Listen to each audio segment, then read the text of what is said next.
নমস্কার বন্ধুরা, আপনারা কেমন আছেন? আশা করি আপনারা ভালো আছেন, আমিও ভালো আছি। এই যে আজকে চিকেন বানাবো, ওই কী বলে চিলি চিকেন টাইপের বানাবো। এখানে আমি আদা রসুন পেঁয়াজ গোলমরিচ হলুদ গুঁড়ো দিয়ে মাংসটা মাখিয়ে রেখেছি, এবারে ভেজে নেবো। এখানে আমি যে টমেটো কাঁচা লঙ্কা কুচি রেখেছি, টমেটো কেটে রেখেছি, ক্যাপসিকাম কেটে রেখেছি বন্ধুরা।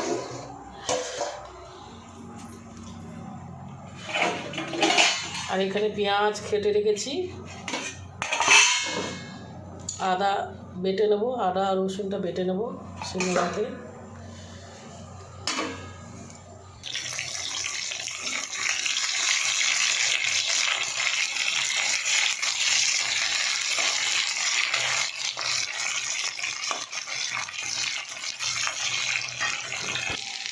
একটু আদা দিয়ে দিয়েছি বন্ধুরা। এবার এই যে রসুন আর পেঁয়াজটা দিয়ে দেবো।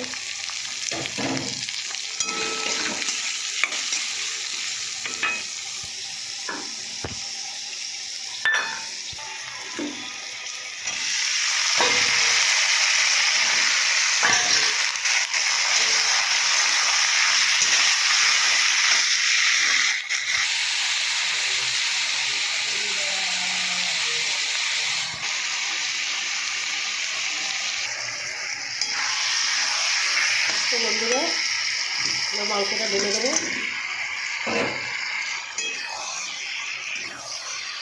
বন্ধুরা আমার কাছে আজকে সয়া সসটা চিলি সসটা নেই, তো এই জন্য আমি কাঁচা লঙ্কা দিয়ে দিয়েছি, টমেটো সস সাথে দিয়ে দেবো। চিলি সস টমেটো সস, এই চিলি সস আর সয়া সস না থাকলেও আপনারা করে খেতে পারবেন, বাড়িতে খাবেন।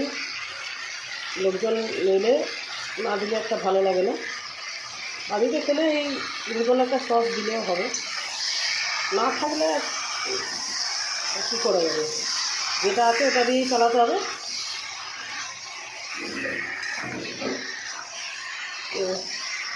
আমি এরকম ভাজা ভাজাই বানাবো, বেশি গ্রেভি বানাবো না।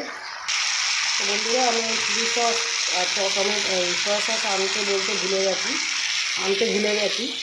তো আমি প্ল্যান করিনি যে চিলি চিকেনও বানাবো, তাই জন্য আমি বলিনি আনতে।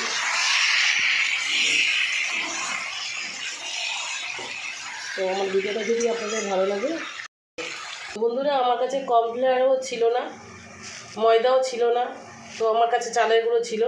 তো ওই চালের গুঁড়ো দিয়ে মাখিয়ে নিয়েছিলাম চিকেনটা। তো আপনার কাছে হাতের সামনে যেটা থাকবে ওটাও আপনারা দিয়ে বানিয়ে খেতে পারবেন। ময়দাটা খাওয়াও ভালো না শরীরের পক্ষে। তো বন্ধুরা আমার পকোড়াটা যে ভেজেছি চিকেনটা, পুরো মজমতো চিকেনটা হয়েছে, মানে চালের গুঁড়ো দিলেই মজমতোই তো হয়। তো আপনারা ওরকম একবার বানিয়ে খেয়ে দেখবেন বন্ধুরা, ভালোই লাগবে খেতে, দেখতেও ভালো হয়েছে।